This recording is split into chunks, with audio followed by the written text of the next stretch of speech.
Mojo టీవీకి స్వాగతం. వార్తల ముందుగా ముఖ్యాంశాలు. విజయనగరం నియోజకవర్గం స్వతంత్ర అభ్యర్థిగా శ్రీమతి మీసాల గీత పోటీ చేస్తున్నారు.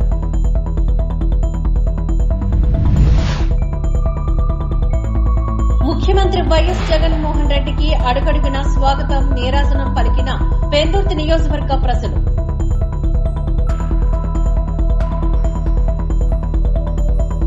విజయనగరం జిల్లా రిసెప్షన్ సెంటర్ల వద్ద అన్ని వసతులను కల్పిస్తూ పక్కాగా ఏర్పాట్లు చేయాలి అంటూ జిల్లా ఎన్నికల అధికారి, జిల్లా కలెక్టర్ నాగలక్ష్మి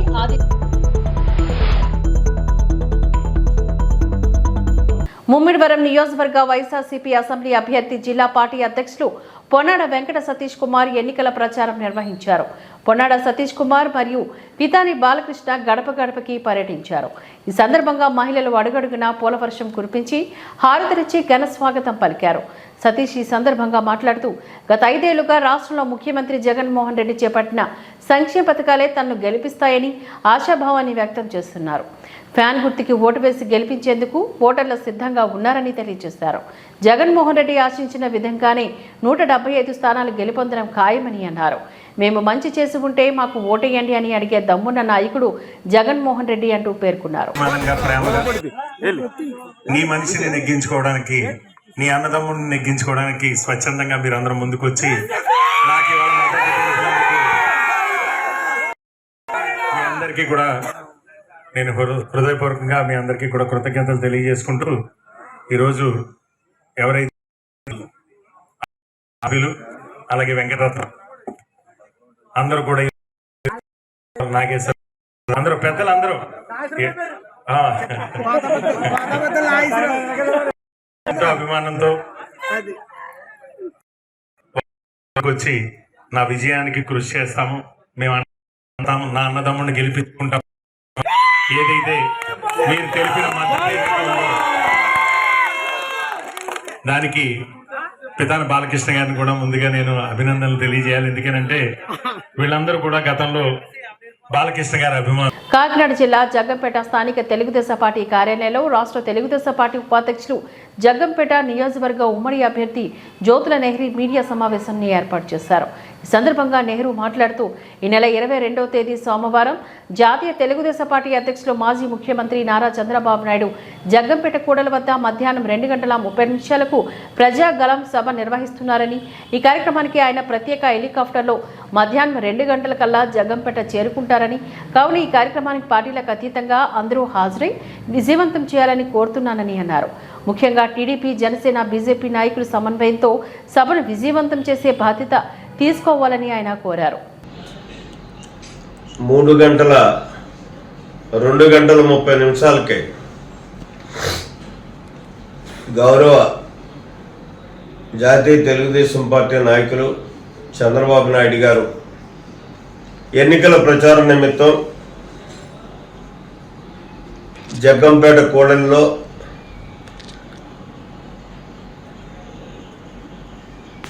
ప్రజాగణం సభ నిర్వహించడం జరుగుతుంది. దానికి జగ్గంపేట నియోజకవర్గ ప్రియతమ సోదరీమణులందరూ కూడా పార్టీ రహితంగా వచ్చి ఆ సభను విజయవంతం చెయ్యాలి అని చెప్పి కోరుకుంటూ, ప్రత్యేకంగా తెలుగుదేశం పార్టీ, జనసేన, బీజేపీ కార్యకర్తలు, నాయకులు ప్రత్యేక శ్రద్ధ తీసుకుని ఈ సభను విజయవంతం చేసేటటువంటి బాధ్యత తీసుకోవాలని, ఎట్టి పరిస్థితుల్లో కూడా 2:30కైనా హెలికాప్టర్లో వస్తారు కాబట్టి ఆ సమయానికే ఇక్కడ మీరు ఉండాల్సినటువంటి బాధ్యత ఉందని చెప్పి ప్రత్యేకంగా మనవి చేసుకుంటూ ఈ సభను జయప్రదం చేయమని చెప్పేసి కోరుకుంటున్నాను. అమలాపురం నియోజకవర్గం మరియు పట్టణ అభివృద్ధి నా ధ్యేయమని మంత్రి విశ్వరూప్ పేర్కొన్నారు. అమలాపురం ఏబిసిడి గ్రాండ్ హోటల్లోని నిర్వహించిన మీడియా సమావేశంలో ఆయన మాట్లాడారు. గ్రామీణ పట్టణ ప్రాంతాల తేడా లేకుండా ముఖ్యమంత్రి వైఎస్ జగన్మోహన్ రెడ్డి చేసిన సంక్షేమ పథకాల ఫలితాల వల్ల మాకు ప్రజల నుంచి అపూర్వ స్పందన వస్తుందని, ఎన్నికల ప్రచారంలో ఎండలు మండిపోతున్న జగన్మోహన్ రెడ్డి వల్ల లబ్ధి పొందిన ప్రజలు మా వెంట నడవడమే కాకుండా ఓట్లు వేసి గెలిపించడానికి సిద్ధంగా ఉన్నారని ఆయన తెలిపారు. టౌన్లో విస్తృతంగా ప్రతి ఒక్కరిని కలిసి నా అభ్యర్థిత్వాన్ని బలపరచవలసిందిగా అందరినీ కూడా రిక్వెస్ట్ చేస్తున్నాం. ప్రతి ఒక్కరిని కూడా ఇంటింటికి వెళ్ళి ఓట్లాడుతున్నాం. ఎండలో ఎంత వేడిగా ఉన్నప్పుడు కూడా ప్రజల నుంచి వచ్చినటువంటి స్పందనే మమ్మల్ని నడిపిస్తుందని భావిస్తున్నాం. చాలా ఎక్కువ ఎండలు ఉన్నాయి, అయినప్పుడు కూడా కేవలం ప్రజాస్పందన ముందు ఈ ఎండలో మమ్మల్ని ఏం చేయలేకపోతున్నాయి. అపూర్వ స్పందన లభిస్తుంది. మరి ముఖ్యంగా గ్రామీణ ప్రాంతాల్లో కానీ పట్టణ ప్రాంతంలో కానీ ఎక్కడ చూసినా కూడా జగన్మోహన్ రెడ్డి గారి యొక్క సంక్షేమ పథకాలు మేము జగన్మోహన్ రెడ్డి వాళ్ళ లబ్ధి పొందాం కాబట్టి తప్పనిసరిగా జగన్మోహన్ రెడ్డి గారికి ఓటు వేస్తామని చెప్తున్న విధానం చూసినప్పుడు తప్పనిసరిగా జగన్మోహన్ రెడ్డి గారు ఏదైతే ఆయన అనుకున్నారో అది సత్ఫలితాలు ఇస్తుందని నేను భావిస్తున్నాను. మరి ముఖ్యంగా ఇంకొక 15 రోజుల్లో ఎన్నికలు రాబోతుంది. ఇప్పటికి 25 రోజులు ప్రచార పర్వం సాగింది. నాకు అదృష్టవశాత్తు నాకు ఏ విధమైన కాంపిటీషన్ సమస్యలు లేవు కాబట్టి, టికెట్ సమస్య లేదు కాబట్టి ముందు నుంచే గత నెల 27 నుంచే ప్రచారం ప్రారంభించాం. ఇప్పుడు 25 రోజులు పూర్తిగా ఏదైతే మనం ప్రోగ్రాం పెట్టుకున్నాం ఆ ప్రోగ్రాం ప్రకారం అన్ని పంచాయతీలను కూడా కవర్ చేసుకుని వెళ్తున్నాం. ఇంకో 15 రోజుల సమయంలో ఎన్నికలు జరగబోతున్నాయి. ఏదేమైనప్పటికీ కూడా గత 5 సంవత్సరాల్లో అమలాపురం అన్ని విధాలుగా అభివృద్ధి చేశాం. ప్రధానంగా ఇంకా అమలాపురం సంబంధించి ఎదరపల్లి బ్రిడ్జ్, ఎర్రవంతెన, నల్లవంతెన 3 బ్రిడ్జిని కూడా అభివృద్ధి చేసుకోవాల్సిన అవసరం ఉంది. దాంట్లో ఎదరపల్లి బ్రిడ్జ్, నల్లవంతెన బ్రిడ్జ్ 2 కూడా సిఆర్ఎఫ్లో శాంక్షన్ అయ్యాయి. అదేవిధంగా కొమ్మరిపట్నం జంక్షన్ నుంచి బెండముల్లంక జంక్షన్ నుంచి సామంతపురు వయా కోమరగిరిపట్నం మీదుగా దాదాపు 37 కోట్ల సిఆర్ఎఫ్ నిధులు కూడా కేంద్ర మంత్రి గారిని కలిసి దాన్ని శాంక్షన్ చేయించుకున్నాం. దాంట్లోనే ఈ 2 బ్రిడ్జిలు కూడా ఉన్నాయి. ఏదైతే ఎదరపల్లి కానీ అదేవిధంగా నల్లవంతెన కానీ. ఎర్రవంతెన దాంట్లో రాలేదు, కానీ దాన్ని గౌరవ ముఖ్యమంత్రి గారు 2 బ్రిడ్జ్ చేస్తున్నారని చెప్పారు కాబట్టి దాంట్లో ఆ 2 బ్రిడ్జిల్లో ఒకటి ఎర్రవంతెన, 2 బైపాస్ ఎదురుగా నడిపూడి రోడ్డుకు ఒక బ్రిడ్జ్, ఆ 2 బ్రిడ్జిలు వేయాలన్నది నా యొక్క ప్రణాళిక నేను భావిస్తున్నాను. అదేవిధంగా అమలాపురం సంబంధించి రక్షిత మంచినీరుకి ఆర్డబ్ల్యూఎస్ మంత్రిగా ఎంత చేసినప్పుడు కూడా ఇంకా కొంత గ్యాప్ ఉంది. ఎందుకంటే ఏదైతే ధవళేశ్వరం దగ్గర ఇంటేక్ కట్టి అక్కడ నుంచి రక్షిత మంచినీరు అమలాపురం తీసుకురావడం. కేంద్రపాలిత ప్రాంతమైన యానం స్థానిక శివాలయం వద్ద శ్రీ సద్గురు షిరిడి సాయిబాబా వారి 189వ జన్మదిన సందర్భంగా ఆలయ సన్నిధిలో మహా అన్న సమారాధన కార్యక్రమాన్ని నిర్వహించారు. ఈ అన్నదాన కార్యక్రమం రైస్ మిల్లర్లు, వర్తకులు, భక్తులు సహకారంతో సుమారు 3000 మంది ఈ అన్నదాన కార్యక్రమానికి హాజరయ్యారని ఆలయ కమిటీ సభ్యులు తెలిపారు. ఈ కార్యక్రమంలో శ్రీ షిరిడి సాయి ధార్మిక ప్రచార కమిటీ సభ్యులు మరియు భక్తులు తదితరులు పాల్గొన్నారు.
ఎమ్మెల్యే రామరెడ్డి ప్రతాప్ కుమార్ రెడ్డి మంచి మనసున్న వ్యక్తి అని, వైసీపీ పథకాలు మమ్మల్ని ఆకర్షించి పార్టీలో చేరామని తెలుగుదేశం పార్టీ సీనియర్ నాయకులు మైనంపాటి జగదీష్, నరేంద్రలు చెప్పారు. శనివారం స్థానిక ఎమ్మెల్యే రామిరెడ్డి ప్రతాప్ కుమార్ రెడ్డి నివాసంలో వైసీపీ నేత వేముల చెన్నకేశవ నాయుడు ఆధ్వర్యంలో 11వ వార్డు నుంచి 220 కుటుంబాలు, 29వ వార్డులో నుంచి 180 కుటుంబాలు వైఎస్ఆర్సీపీ తీర్థాన్ని పుచ్చుకున్నారు. వీరిని ఎమ్మెల్యే రామిరెడ్డి ప్రతాప్ కుమార్ రెడ్డి సతీమణి ఆదిలక్ష్మి పార్టీ కండువాలు కప్పి సాదరంగా పార్టీలోకి ఆహ్వానించారు. ఈ సందర్భంగా మైనంపాటి జగదీష్ నరేంద్రలో మాట్లాడుతూ తాము సుమారు 30 సంవత్సరాలుగా తెలుగుదేశం పార్టీలో ఉన్నామని, పార్టీ తరపున కౌన్సిలర్గా పోటీ చేస్తామని చెప్పారు. అయితే టీడీపీలో కొత్తగా వచ్చిన అభ్యర్థి ప్రవర్తన సరిగ్గా లేకపోవడంతో వైసీపీలోకి రావడం జరిగిందని చెప్పారు. అయితే కొత్తగా ఉండడంతో ఒక తప్పటడుగు వేసి ఇండిపెండెంట్ దగ్గర చేరడం జరిగిందని చెప్పారు. కానీ రాష్ట్ర ముఖ్యమంత్రి వైఎస్ జగన్మోహన్ రెడ్డి ప్రవేశపెట్టిన సంక్షేమ పథకాలు తమని ఆకర్షించాయని అన్నారు. ఈరోజు మా ప్రీతమ నాయకుడు, ఈ రాష్ట్ర ముఖ్యమంత్రి వర్యులు జగన్మోహన్ రెడ్డి గారి పథకాలకైతేనేమి, కావలి ముద్దుబిడ్డ శ్రీ రామిరెడ్డి ప్రతాప్ కుమార్ రెడ్డి గారి చేసే మంచి పనులకు కానీ, వారిచ్చే ఆదరణకు కానీ నచ్చి ఈ పార్టీలో చేరుతున్న మన మైనంపాటి జగదీష్కి కానీ, నరేంద్ర గారికి కానీ, వారి శ్రీమతులకు కానీ మేమందరం కూడా వారి వార్డు ప్రజలందరికీ కూడా ప్రత్యేకమైన ధన్యవాదాలు తెలియజేస్తూ ఉన్నాం. ఎస్కే సుబానీ గారు కూడా మా పార్టీలో 9వ వార్డు నుంచి మా పార్టీలో చేరడం నిజంగా ఈరోజంతా చాలా సంతోషకరమైన విషయం. ప్రతి ఒక్కరు కూడా జగన్మోహన్ రెడ్డి పథకాలు నచ్చి, అదేవిధంగా మా ప్రతాప్ రెడ్డి గారి మంచితనానికి, వారు చేసే అభివృద్ధి పనులకి ఆకర్షితులై ఈరోజు ప్రతి వార్డు నుంచి కావలి పట్టణంలో అయితే మరి ఇట్లా ప్రతిరోజు మీరు విలేకరులందరూ కూడా చూస్తూ ఉన్నారు. కొన్ని వందల మంది, వేల మంది ఇప్పుడు ప్రతిపక్షంలో నుంచి మా పక్షాన చేరడం నిత్యం జరుగుతూ ఉంది. ఇదంతా కూడా వీరందరినీ కూడా మేము మా తోటి సహచరులాగా, మా వార్డులో మా ఇన్ఛార్జీలందరూ కూడా వీరిని స్నేహితులుగా, తమ తోటి సహచరులుగా స్వీకరిస్తారు. వారు మాతో పాటు ఈ ఎలక్షన్ కార్యక్రమంలో పాల్గొని వారికి అన్ని అండదండలు కూడా మేము చేదోడు వాదోడుగా కూడా మేము ఉంటాం. మాకు కూడా వారు కలిసి మా నాయకులతో కలిసి మమేకమై వార్డులో ప్రచారంలో పాల్గొని ప్రతాప్ అనే అత్యధిక మెజారిటీతో, అదేవిధంగా మన పార్లమెంటు అభ్యర్థిగా విజయసాయిరెడ్డి గారు కూడా పోటీ చేస్తూ ఉన్నారు. విజయసాయిరెడ్డి గారు ఒక ప్రత్యేకమైన వ్యక్తి. ఈ నెల్లూరు జిల్లాకి ఆయన పార్లమెంటు అభ్యర్థిగా పోటీ చేయడం మన నెల్లూరు జిల్లా వారి ఒక రకంగా మన అదృష్టం అని చెప్పాలి. ముఖ్యంగా కావలి ప్రాంతవాసులకైతే అదృష్టమే. కావలి ఎంతో అభివృద్ధికి నోచుకోవడానికి చాలా అవకాశాలు ఉన్నాయి. రామాయపట్నం పోర్టు ద్వారా కానీ, జోవల్దన్న ఫిషింగ్ హార్బర్ ద్వారా కానీ, మనకి రైల్వే లైన్ కానీ, మనకి ఎన్హెచ్ ట్రంక్ రోడ్డు కానీ, అంతా మంచి వనరులున్న ప్రత్యేకమైన కావలి పట్టణం ప్రత్యేకమైంది. ఈ పట్టణానికి ఇప్పుడు మంచి అవకాశం ఉంది. విజయసాయిరెడ్డి గారు కూడా ఎన్నో పథకాలు, ఎన్నో ఫ్యాక్టరీలు ఎన్నైనా కానీ తీసుకురాగల సమర్థుడు. ఈ రాష్ట్రానికి ముఖ్యమంత్రి తర్వాత ముఖ్యమైన నాయకుడు. కాబట్టి మన ప్రాంతం ఎక్కువ అభివృద్ధి చెందేదానికి ఇది ఒక అవకాశం. ఈ అవకాశాన్ని మనందరం సద్వినియోగం చేసుకోవాలా. కావలి నియోజకవర్గం నుంచి, కావలి పట్టణం నుంచి అత్యధిక మెజార్టీని వాళ్ళకి ఇచ్చి ఈ కావలి మీద ప్రత్యేకమైన శ్రద్ధని వాళ్ళని కనబరిచే విధంగా మనమే చేసుకోవాలా. ఈ విధంగా మనం ముందుకు పోదామని తెలియజేస్తూ, ఈ అవకాశం నాకు ఇచ్చిన మా ప్రతాప్ రెడ్డి అన్న గారికి మరొకసారి ప్రత్యేకమైన ధన్యవాదాలు తెలియజేస్తూ, ఇక్కడికి వచ్చిన ప్రతి నాయకుడికి, ప్రతి ఇన్ఛార్జికి ప్రత్యేకమైన కృతజ్ఞతలు, అదేవిధంగా మా అక్క చెల్లెళ్ళందరికీ కూడా ప్రత్యేకమైన నమస్కారాలు తెలియజేస్తూ, అందరూ కూడా మన పార్టీలో విలీనం అవ్వాలని అందరినీ కోరుకుంటూ, జగన్మోహన్ రెడ్డి సారు చేసిన ప్రతి పథకము ప్రతి కుటుంబంలో అందింది. ప్రతి మహిళ కూడా ఖచ్చితంగా ఆయన ఉన్న విధానాన్ని, ఆయన ఇచ్చిన పథకాలని ప్రతి ఒక్క తల్లి, ప్రతి ఒక్క చెల్లి, ప్రతి ఒక్కరూ ఆ పథకాలు ఖచ్చితంగా లబ్ధి పొందిన వాళ్ళే. కాకపోతే ఏంటంటే ఇప్పుడు అందరూ ఏంటంటున్నారు, పొందలేదని చెప్పుకుంటున్నారు. కానీ 100%లో 90% పథకాలు అందరూ అందిన వాళ్ళే. ఇప్పుడు మేము వస్తున్నా కూడా ప్రతి ఒక్కరూ 18,000 తీసుకున్నాం అన్నోళ్ళు, అమ్మఒడిలు తీసుకున్నాం అన్నోళ్ళు, రైతు భరోసా తీసుకున్నాం అన్నవాళ్ళు, ప్రతి ఒక్కటి ఆర్థికంగా ప్రతి ఒక్కరు మన్నను పొందిన వాళ్ళే. తప్పకుండా జగన్మోహన్ రెడ్డి మళ్ళీ వస్తాడు. ఖచ్చితంగా మన కావలికి ప్రతాప్ కుమార్ రెడ్డి అన్నగారు ఎమ్మెల్యే అవుతాడు. ఖచ్చితంగా రాబోయే రోజుల్లో మంచిగా చూస్తాం, ఇంకా అభివృద్ధిని కూడా చూస్తాం. మనం మీరు టీడీపీ కదా, మీకు వచ్చిన పథకాలు? మీరు టీడీపీలో ఉన్నారు కదా, మీకు పథకాలు వచ్చాయి? మా అబ్బాయి ఫీజు రిమెంబర్స్ వచ్చింది. ఖచ్చితంగా మేము పొందాం, నేను పొందాను. ఖచ్చితంగా ఫీజు రిమెంబర్స్ కొన్నాను. కానీ అమ్మఒడి మా పిల్లలకి ఏంటంటే మాకు అప్పుడు కొంచెం ఏజ్ అయిపోయింది కాబట్టి మా పిల్లలకి అందలేదు. కానీ మాకు రావాల్సిన పథకం వరకు అయితే మేము పొందాము. మీడియా మిత్రులు కూడా నా ధన్యవాదాలు.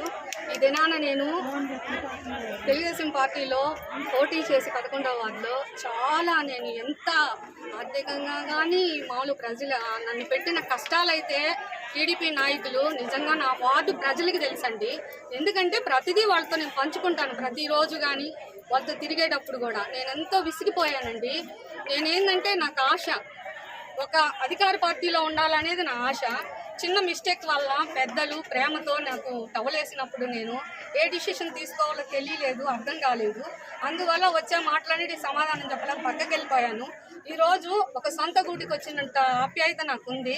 ఖచ్చితంగా నేను కష్టపడి వార్డు మీద తిరిగి ఖచ్చితంగా నా ప్రజలతో నేను బాగా మంచి మాట్లాడుకొని ఖచ్చితంగా ప్రతాప్ రెడ్డి నా అన్నని గెలిపించుకుంటాము. ఖచ్చితంగా ఇది మా ప్రజలందరూ మొత్తంగా చెప్తున్నాను.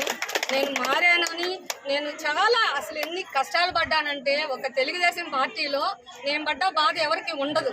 నన్ను అణిచివేయాలని ఎన్ని కన్నీళ్లు పెట్టించారంటే అన్ని కన్నీళ్లు పెట్టించారు. ప్రశాంతంగా ఉంటుంది ప్రతాప్ రెడ్డి అన్న కాడని చాలా రోజుల నుంచి మేము అనుకుంటా ఉన్నాం. కానీ దీని ముందుకు వేయలేక కొంచెం డిస్టర్బ్ అయిపోయాము. ఈరోజు మంచి మనసుతో మేము వచ్చేసాము. వాళ్ళది మంచి మనసు, మంచి నాయకుడు. నేను ఖచ్చితంగా అన్నకు సపోర్ట్ చేయాలంటే ఆనందంగా రాత్రంతా ఆనందంతోనే ఉంది నా మనసు. మా వార్డు ప్రజలతో చర్చించుకున్నాను.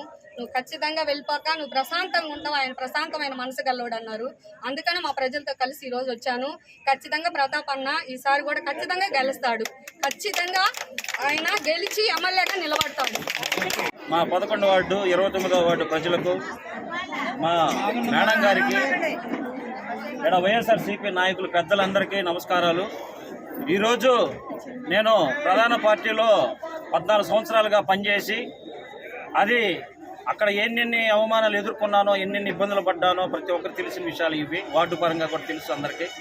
అయితే నేను జగనన్న పథకాలు, రామిరెడ్డి ప్రతాప్ కుమార్ రెడ్డి గారు చేసిన మంచి పనులు, కావిలి 10 ఏళ్లుగా కాపాడుకుంటున్న విధానాన్ని చూసి ఆకర్షవంతులయ్యి ఈరోజు నేను మా ప్రతాపన్న చెంతకు చేరాను. గతంలో నాకు ఇది టవల్ వేశారు. నేను అయినా నన్ను మళ్ళీ ప్రేమగా పిలుచుకున్నాను. ఈరోజు మళ్ళీ నన్ను సొంత గుట్టిగా చేర్చుకున్న సంతోషం ఈరోజు నాకు కలిగింది. నా వార్డు ప్రజలతో సగౌరవంగా ఈరోజు వచ్చి నేను మా ప్రతాపన్న కాడికి చేరాను. చాలా సంతోషంగా ఉంది. ఎన్నికల నిబంధనల మేరకు మరడి మహాలక్ష్మి అమ్మవారి జాతరలో నిర్వహించే సాంస్కృతిక కార్యక్రమాల సమయంలో మార్పులు చేస్తున్నామని మాజీ మంత్రి టీడీపీ పొలిట్ బ్యూరో సభ్యులు చింతకాయల అయ్యన్న పాత్రుడు తెలిపారు. ఈ నెల 22న పెద్ద జాగారం, 23న పండుగ నిర్వహిస్తున్నామని అన్నారు. అయితే రాత్రి 10 గంటల తర్వాత ఎటువంటి కార్యక్రమాలు చేయకూడదని నిబంధనలు ఉన్నాయని, దీంతో సాయంత్రం 7 గంటల నుంచి 10 గంటల లోపే స్టేజ్ ప్రోగ్రాం నిర్వహించాలని నిర్ణయించామని చెప్పారు. ఒక ముఖ్యమైన విషయం మీతో మాట్లాడాలి, అందుకే మీ ముందుకు రావడం జరిగింది. అదేంటంటే మన నర్సీపట్నంలో ప్రతి 3 సంవత్సరాలకు ఒకసారి మైడమ్మ జాతర జరుగుతుంది. ఒక పెద్ద పండగ, మనకి అమ్మవారి పండగ. అలాగే ఈ సంవత్సరం కూడా మనకి పండగ మరి వచ్చిన సంగతి మీ అందరికి తెలుసు.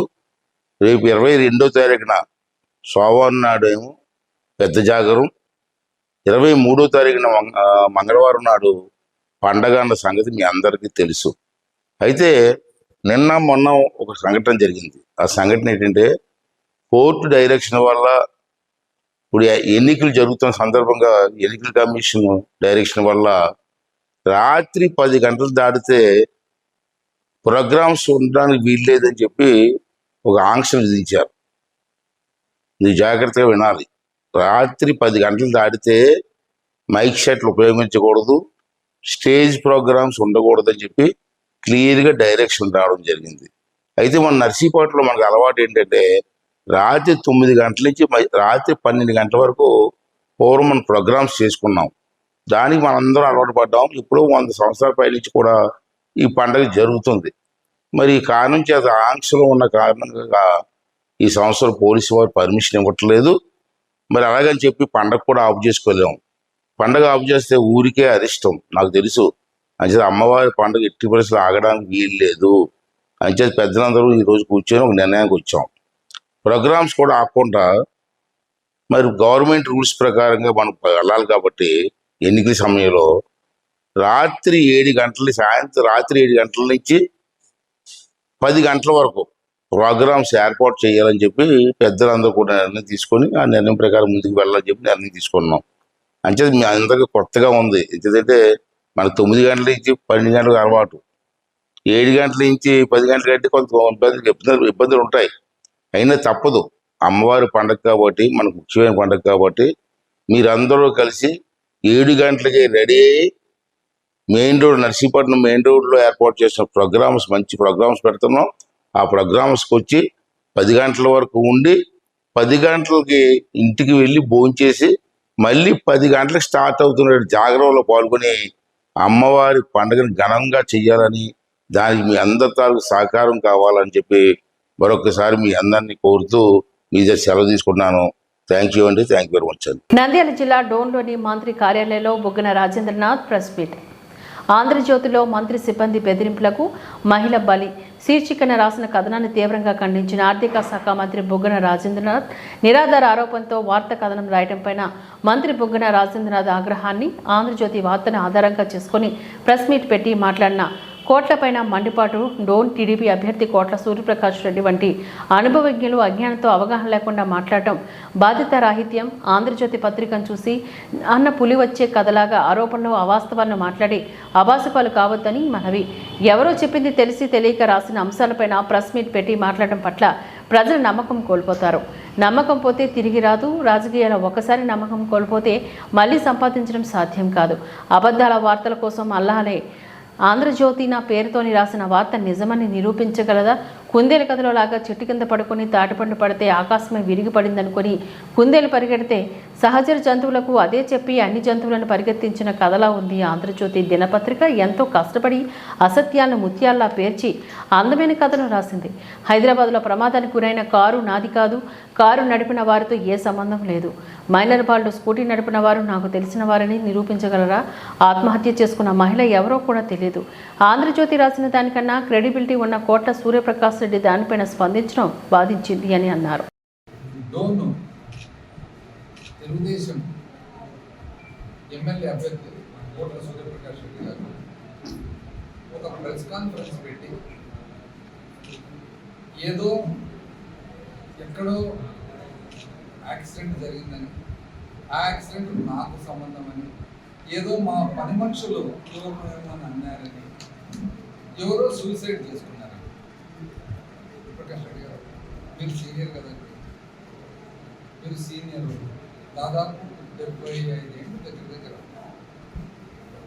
మీరు ఏదన్నా కానీ ఒక రిపోర్ట్ మీ నోటీస్కి వచ్చినప్పుడు మీరు దాన్ని జాగ్రత్తగా స్టడీ చేసి నిజాలు ఏమని చెప్పి కనుక్కొని మాట్లాడాలి. కానీ ఏది కనుక్కోకుండా ఎక్కడో ఏమో పేపర్లో ఎవరో ఏదో రాసినారని చెప్పి పేపర్ క్లిప్పింగ్ చూసుకొని ప్రెస్ కాన్ఫరెన్స్ అటెండ్ చేస్తే, నిజం చెప్పాలంటే అనుభవం ఉన్న రాజకీయ నాయకులు అంటే ఎస్పెషల్లీ మంత్రి పదవులు అట్లా చేసిన వాళ్ళు ఎప్పుడు కూడా ప్రెస్ కాన్ఫరెన్స్ పెట్టే ముందర 1-2 సార్లు ఫ్యాక్ట్స్ కనుక్కుంటారు.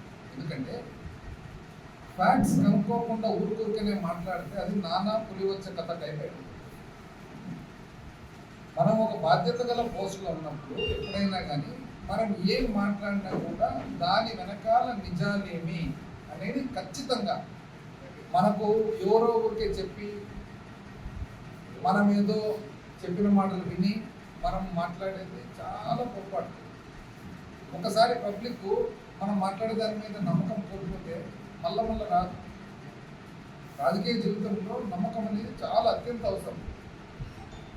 ఇది ఎట్లుందంటే అదేదో కుందేలు కదా, మంచి గాఢ నిద్రలో చెట్టు కింద ఉంటే తాటికాయ తల మీద పడితే ఇదేదో ఆకాశం నా తల మీద పడిపోయిందని చెప్పి ఊహించుకొని కుందేలు పరిగెత్తుకుంటూ పోతుంటే పక్కన వేరే జంతువు ఏదో వచ్చి ఎందుకు అట్లా పరిగెత్తున్నామంటే ఆకాశం కింద పడుతుందని చెప్పి ఆ జంతువు కూడా కుందేలతో పాటు పరిగెత్తి ఈ టైంలో అసలు మీరు ఎవరు ఏం బేసిస్ మీద మాట్లాడుతున్నారు? అసలు బేసిస్ ఏమి?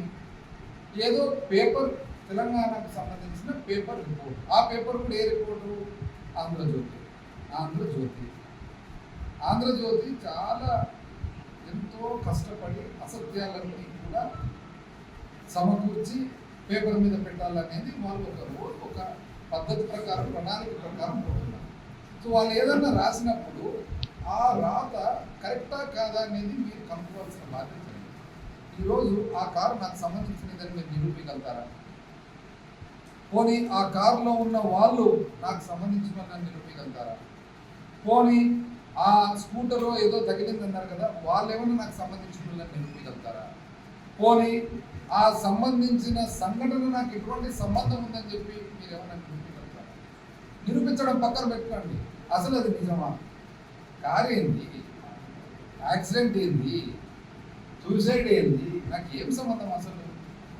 వాళ్ళు ఎవరో ఆంధ్రజ్యోతి వాళ్ళు ఏందో తెలుసో తెలియకనో వాళ్ళు, ఎందుకంటే అసత్యాలు తెలిస్తే పరిగెత్తుకుంటూ రాస్తుంటారు కాబట్టి వాళ్ళు రాసిన దానికి వాళ్ళంటే సరే పేపర్లో రోజు 10 రాస్తారు, 11ది దాటుకొని వెళ్ళిపోతున్నారు మీడియా కాబట్టి. కానీ మీది క్రెడిబిలిటీ కదా, క్రెడిబిలిటీ ఉన్న మీరు ఏ విధంగా ఇవన్నీ మాట్లాడుతున్నారండి? ఇప్పుడు మేము ఆంధ్రజ్యోతి మీద డిఫమేషన్ ఫైల్ చేస్తున్నాం, అది పొద్దున్నే డిసైడ్ చేసినాం. ఇది అసత్య ప్రచురణ మాకు అసలు సంబంధమే లేదు. కారు నాకు సంబంధం లేదు, వ్యక్తులు నాకు సంబంధం లేదు, సంఘటన నాకు సంబంధం లేదు. మీరేదో పొరపాటున ఎవరో ఏదో అని అనుకొని నా పేరు రాసినట్టున్నారు. మీరు ఆంధ్రజ్యోతి మీరు కనుక్కోకుండా రాసిన దాని వలన ఈరోజు లాయర్ నోటీస్ ఇస్తున్నాము. లాయర్ నోటీస్కు సంబంధించిన రిప్లై వచ్చిన తర్వాత ఆ రిప్లైని బేస్ చేసుకొని డిఫమేషన్ ఫైల్ చేయాలని చెప్పి. ఈ వార్తలు ఇంతటితో సమాప్తం. నమస్కారం.